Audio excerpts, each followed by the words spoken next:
Now this question has been asked in IIT 99 for 2 marks.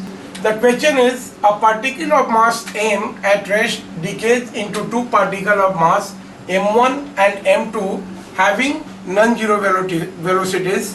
Now the ratio of their de Broglie wavelength of the particle lambda 1 divided by lambda 2 is given by m1 by m2, m2 by m1, 1 and under root m2 by under root m1.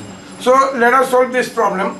Now what is given here is a particle of mass m, a particle of mass capital M, it is decays into two particles of mass m1 and m2, right?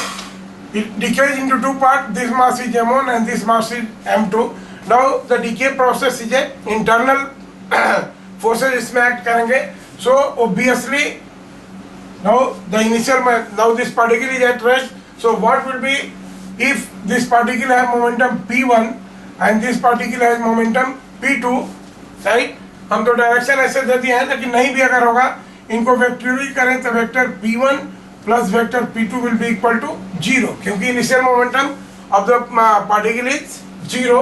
So obviously this gives us this p1 is equal to vector p1 is equal to vector minus p2. But here अगर हम इनके magnitude को लें तो their magnitude will be same, right? Their magnitude will be same.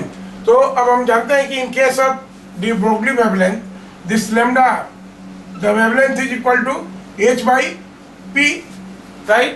So from here we have this lambda 1 will be equal to h by p1, h by p1 mod of p1, and similarly lambda 2 is also equal to h by p2.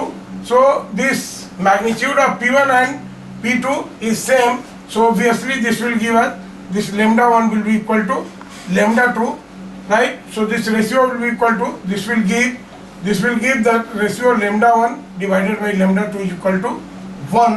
So correct option is option number C.